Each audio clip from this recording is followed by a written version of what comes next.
This video will introduce you to downloading Macrobond data for use in Excel. You can either start in Excel and perform a direct download using the Macrobond add-in, or you can start in the application and download the calculations you've performed there to Excel. We'll also have a quick look at how to update the data you've downloaded. To start, click on the Macrobond tab to access the tools. For now, we'll focus on these tools here. The remaining tools are used for editing datasets as well as uploading your own data to be used in Macrobond. We'll cover these in a later tutorial.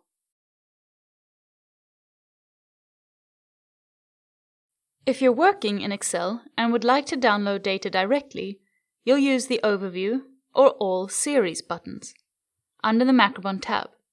You can either select from a list of key indicators or from all the data in the application.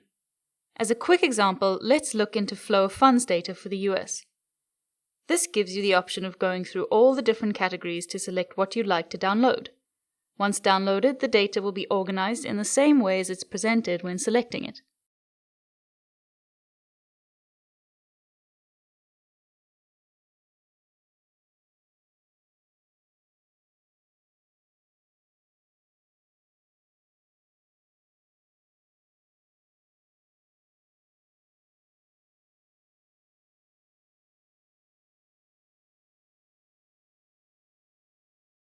You can also view series metadata.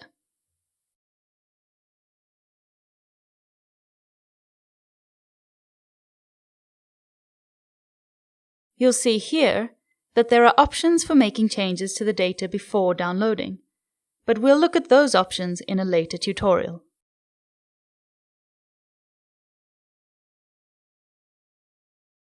Let's say you'd like to apply more advanced calculations to the data.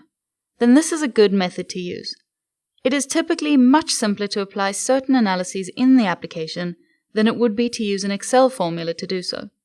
To demonstrate, let's look into the national accounts data for India. These time series are not seasonally adjusted, so after finding the data, you'd perform the analysis in Macrobond and then simply copy the analyzed data and paste it into Excel.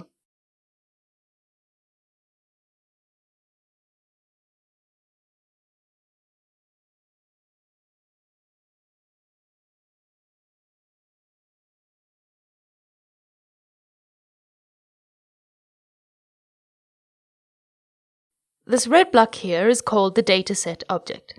It contains all the information about the downloaded dataset. It also acts as a reference for where the data is located in the sheet, so don't delete it. If you'd like to move or make changes to the dataset object, have a look at the follow-up material on this topic in the curriculum.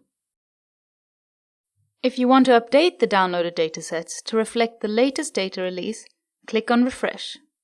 Charts are also automatically updated using the same mechanism. In this video, we covered the two main options for downloading data and refreshing it. To learn more about working in Excel, have a look at some of the follow-up material covering topics like making changes to Macrobond time series and datasets, performing dynamic queries, using Excel to upload your own time series to Macrobond, as well as the next steps for working with data in Excel.